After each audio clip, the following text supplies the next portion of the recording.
It's important to note these guidelines are not mandatory. It's ultimately up to each state and their governor on when and how they'll reopen. These streets actually aren't blocked off, but you wouldn't believe it with the amount of people that have been crowding the street. Detectives spent hours gathering evidence, and now it's paying off thanks to a series of fingerprints that detectives found on scene that they now have a match with.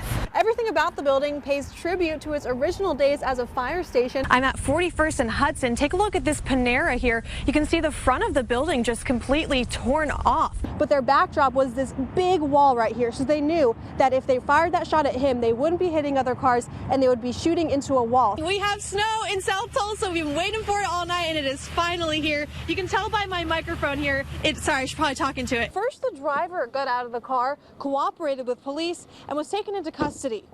Then one of the passengers got out of the car, also cooperated with police, and was also taken into custody. But about a year ago, there was the frames of these burned out buildings. So is the holiday pop-up shop just down the road here, where business owners hope to skate their way into new opportunities.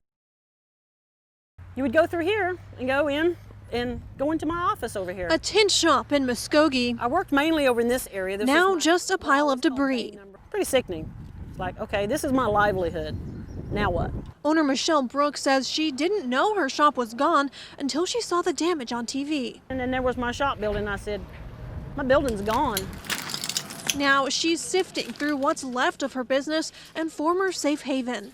It's my passion, it's my livelihood, it's what I enjoy doing. The owner kept an antique sign collection here in the building. A lot of these signs were in mint condition until the storms hit. Michelle says she plans to rebuild, while people in the Whispering Pine apartments are trying to figure out their next move. The storm ripped off the roof of this building, leaving 8 families without a home. They're going to have to start over because it's ruined. Crews worked all day to clean up the debris. The Housing Department and Red Cross are working to find families a place to stay. Thankfully, there have been no serious injuries from this storm. It happened in December 2012. We went to check on the kids and we saw flashing lights through the window. This Bigsby woman stepped outside to see this, the house across the street on fire. I wasn't sure what happened. I just knew that the house was like totally engulfed in flames. Neighbors started speculating about what happened. I was a little nervous because I knew what kind of house it was.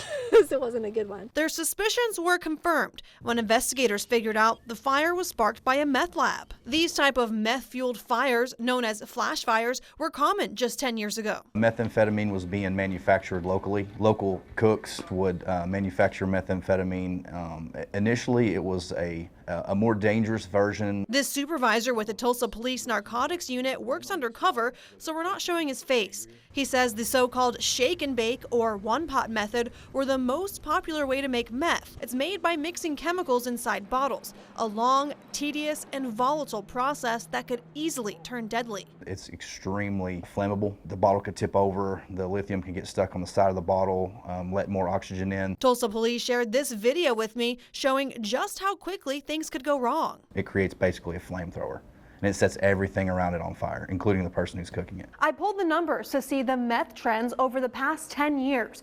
In 2009, Tulsa police investigated 315 meth labs. The number peaked in 2011 with 431. That's more than one each day. Now, since then, I saw a steady decline. TPD only investigated 2 meth labs in all of 2019. Despite the absence of meth labs, the drug itself is more common than ever. Methamphetamine right now it's the #1 illegal drug that we investigate. Instead of homemade, locally sourced meth, it's coming from south of the border. The meth we see in Tulsa now is manufactured in super labs in Mexico and smuggled into Tulsa. Investigators say the cartel saw a need and worked to fill it, and then some. There's so much crystal methamphetamine now in Tulsa that the price that it costs is so much cheaper than it was in 2011. There's just no reason to cook meth anymore. Police tell me back in 2011, they could get meth undercover for $1,700 an ounce. Today, they can get the same for around $200, an 88% drop. You can actually buy an ounce of crystal methamphetamine cheaper than you can buy an ounce of marijuana now. And for that reason, undercover agents target the big-time dealers, hoping to nip the problem at its source. If you go after the people who are poisoning the community, the ones who are just basically making money, that's all they care about is making money. They don't care about what family they destroy, what life they destroy. Agents are also working with other cities to stop it from coming to Tulsa. If the goal in the war on drugs was to wipe the streets clean of it, we've lost. and we've lost big time. We can just fight it as hard as we can on our level. Are you ready?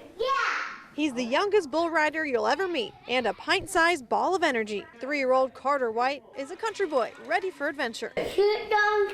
But 3 weeks ago, his playtime was cut short when he was bitten by a copperhead snake as he was playing outside. Friday morning, I took him to daycare, and he said, "Mom, my foot hurts." And I was like, "Okay, well, maybe I just put your shoe on too tight." You know, I loosened it.